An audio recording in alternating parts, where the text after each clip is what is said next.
Hey guys, hope everything's going well. Hope everyone's safe. We're going to continue our look at the start of World War II today. And so we're going to talk about how the U.S. entered World War II.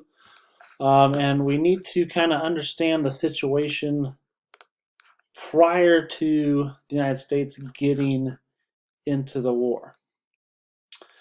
So basically, guys, what you had was a situation where you have two kind of parties almost, two groups, two ways of thinking with this situation going on in Europe at the time in 1939, in 1940, even most of 1941, where you have some Americans saying, hey, we need to practice isolationism.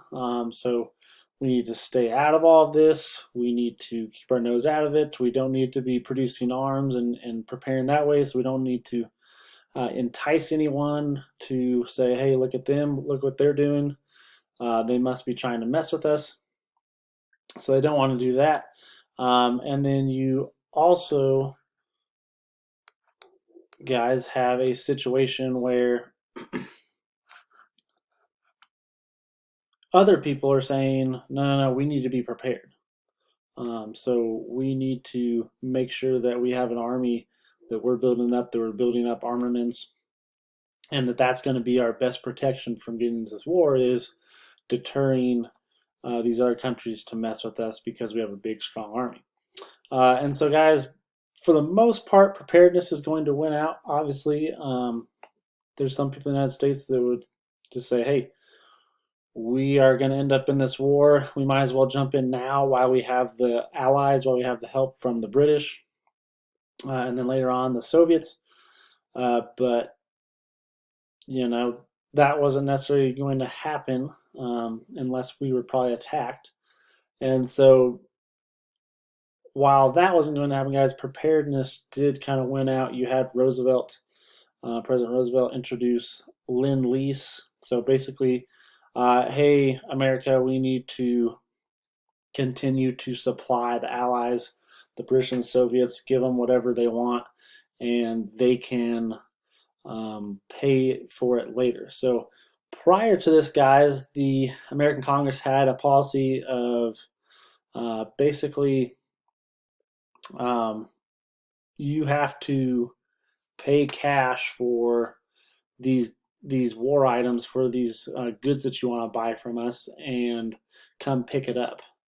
So cash and carry, basically, was kind of the prevailing idea at the time.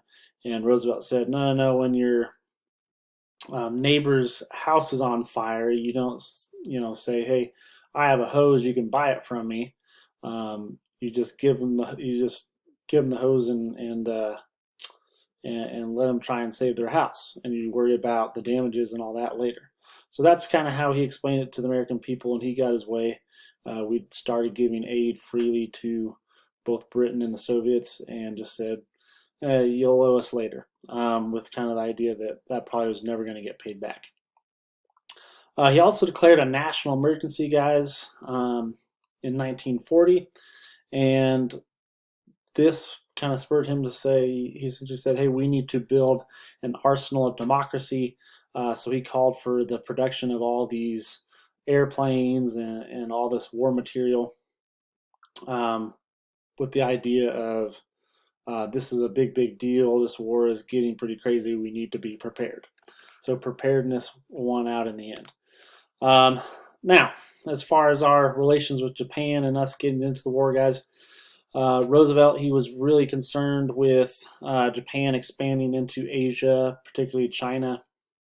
He was really worried that they were eyeing bases, British naval bases in Singapore and India, and that's going to tie down British ships, which is a bad deal because the British right now, guys, during this time in the war, they're trying to survive the U-boat warfare that we talked about in World War One. It was really wreaking havoc on British supply lines, and so tons and tons of shipping was just going to the bottom of the ocean day in and day out, and so they needed all the ships they could get protecting the the supply lines in the Atlantic, not worrying about Japan and the Pacific and the Indian Ocean.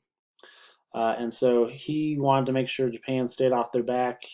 He wanted to empower the Chinese to be a stopgap, basically, against the Japanese. And so he eventually got Congress to give him the power to limit the amount of scrap iron and oil that we were selling to Japan, and basically trying to pressure them to get out of China.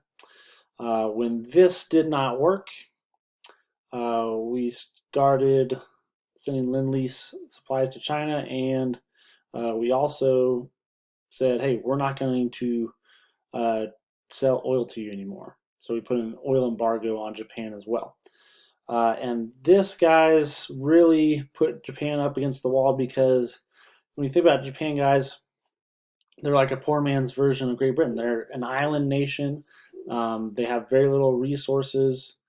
They don't produce really any oil. They don't produce really any iron, so they're even worse off than Britain. At least Britain had coal and iron, like we talked about last year. Um, and so they don't have the natural resources to maintain a war themselves. They don't even have much of an industrial plant to maintain the war themselves. Um, so they need countries like the United States. Or they can get those resources if they swoop down and scoop up Southeast Asia, okay, places like Vietnam and Laos and Thailand and some of those areas, Singapore, the East Indies, right? So all of these areas, they do have resources, and that would make Japan very wealthy, and would make them a lot more resource rich if they could get those places. The Philippines as well. And so they're looking at going, hey, we have a chance here. We could just go in and take care of ourselves if we start conquering these places in Southeast Asia. But we know the U.S., they're kind of the police of the Pacific. Uh, we're going to end up probably drawing them into a war if we do that, if we attack those places, including British-held Singapore. And so that, guys, is kind of the dilemma they're facing is, okay, we can do what the U.S. wants and get scrap iron and oil back, and basically abandon all our gains. We have to leave China. Uh, there goes our hopes of ever creating an Asian empire. Or we can go to war with the U.S. And so obviously we want to go to war with the U.S. We're going to hit them first if we can, instead of just invading Southeast Asia and most likely enticing them into a war that they're fully prepared for. If we're going to go to war with the U.S., let's knock them out on the first punch if we can. If not, at least bloody them up enough that they're going to decide, you know what, we'll just let them hang out in Asia, and we'll lick our wounds. Okay, so guys, we officially are going to join this fight December 8th. December 7th is obviously a day that will live in infamy, as the president will later say. So December 7th, 1941, Japan is going to carry out a massive carrier strike against the United States at Pearl Harbor in Hawaii, the U.S. naval station there. So this was a really unfortunate situation, guys. A lot of people died. It was the most horrific attack on U.S. soil until you get to 9/11. And so a lot of people died. A lot of civilians actually died. Mostly military men, but civilians as well died, unfortunately. And a big problem was the Japanese. They came in, like I said, off carriers. We weren't trusting of our early radar systems. This was a very new technology, and we didn't really trust that. So people were, it must be like a flock of birds, or it's B-17s, our own planes coming in. It's not the Japanese. We'd also had the Hawaiian Islands had war warnings that Japan was, maybe planning on striking somewhere in the Pacific as well. and we didn't rig up torpedo netting. So some of the warships that were sunk, guys, at Pearl Harbor, they were sunk by bombs, but several were sunk by torpedoes as well. And so the military thinking at the time was, we don't need. They had these things called torpedo nets that you could rig up. That would obviously prevent a torpedo from hitting your ship while it's in port. And but the military intelligence at the time said, hey, um, the the tenders, at Pearl Harbor, uh, the portage there, it's too shallow to make a torpedo run. The torpedoes have to go too deep from being dropped down in the plane. They'll go too deep and they'll break up on the bottom of the channel. So we don't need to rig torpedo netting. And the Japanese just said, okay, we'll modify our torpedoes. We'll put these little kind of box deals on the end. And so when they hit the water, they'll shoot up real quick and stay closer to the surface. And it worked very, very successfully, unfortunately. And so this was a big, big blow, guys. But it's obviously going to negatively impact the Japanese. They're going to end up going, man, we shouldn't have done that. They basically awoke what historians will say was a sleeping giant. So we're fighting about what to do. We don't want to get in the war, and all of a sudden this happens, and we're ready. Okay, so a nation that was in no way ready to go to war was very divided. A day later, you have the U.S. Congress vote to go to war with Japan by one dissenting vote. Only one vote out of all those votes in Congress, hundreds and hundreds of votes, only one person voted against going to war. So we had a much more united nation, one big powerful fist now, ready to be swung.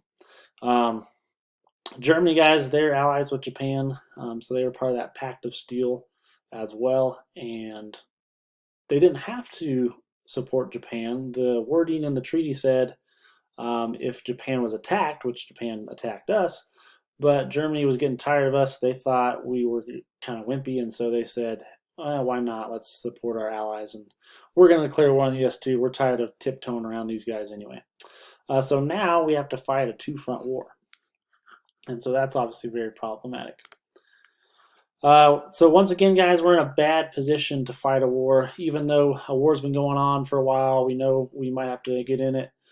There's still a lot of buildup that has to take place, still a lot of mobilization. Remember, it won't be till after World War II that we finally decide, maybe we should keep a lot more of our troops active and training and all that, so we're ready to go if we have to be, instead of having this kind of militia um, concept of, okay, when war breaks out, then we'll call in all these troops and train them up and then send them out to fight. We'll just have a big standing army ready to roll this time around.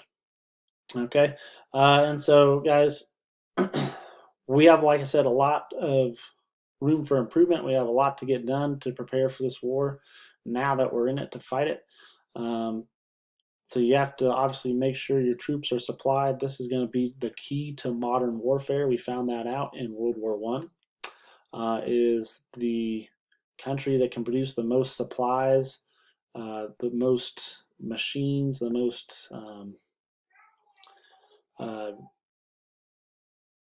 combustion engines. They're going to win this war. Okay, so we got to produce those supplies. That's a big thing. Americans, guys, they really came together to help supply our army. Everyone pitched in basically to help. Obviously, women are going to play a big factor. You have the Rosie the Riveter character, kind of propaganda to encourage people. Hey, everybody, pitch in. We're going to win this war. We're going to help these people, help our soldiers win this war. So that was a big, big deal. You had, guys, roughly 200,000 companies convert to war production where they were producing other things to help this effort. So it was a big, big deal.